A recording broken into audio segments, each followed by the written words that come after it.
Well, in fairness, people were cheering as well as booing. They were, absolutely, but they were booing.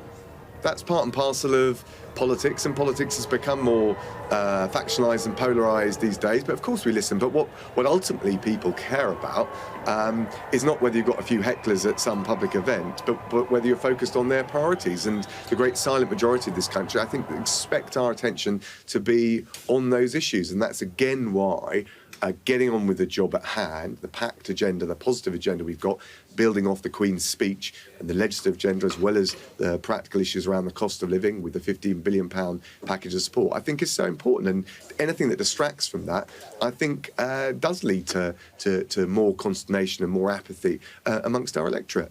Prime Minister's in a lot of trouble, isn't he? Well, look, actually, I think this will be an opportunity today to have this vote. I hope that MPs will overwhelmingly support him. I believe that they will.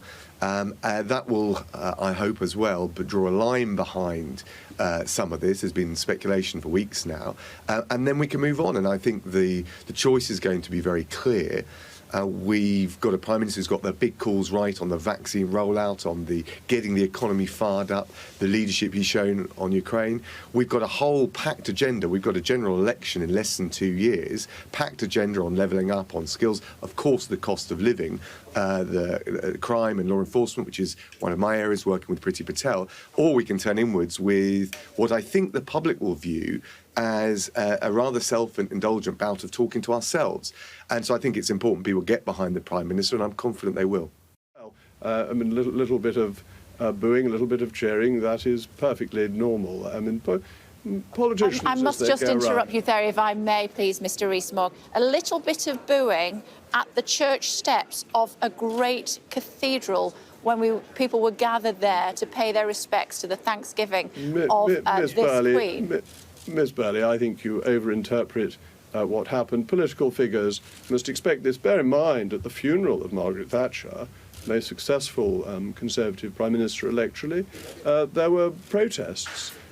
Politicians who do things, politicians who achieve things, politicians who lead the country well, obviously stir up strong emotions in certain sections of the population. That is what you would expect. And I think that the sort of piety that they were on the steps of St Paul's is not really reflective of modern British society. Well, we're just going to play it anyway and see what our viewers think, and then perhaps you can tell me again what you think. Let's just have a very quick listen.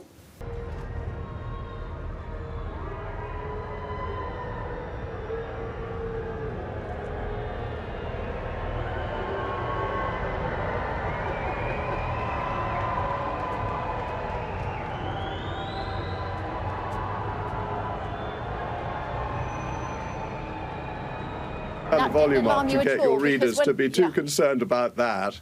That was a bit miserable, really. OK.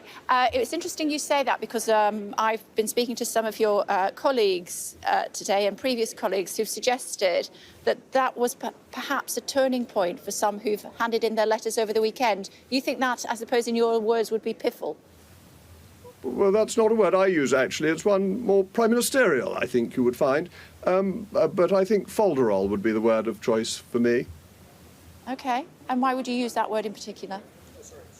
Oh, well, I think that anybody who is influenced by some muted noise that rather excited a few journalists would not be showing the judgment and wisdom that you would expect of a Conservative Member of Parliament.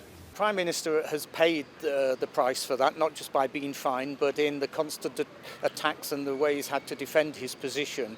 And I don't think it's in the best interest of the country that, A, we're having this vote of confidence, and B, that we are likely, or there is a slim possibility of a leadership election.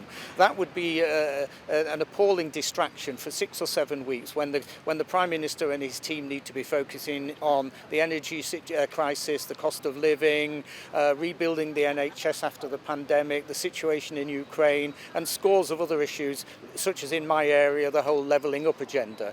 So I think it's, to be honest, a bit self-indulgent of the party.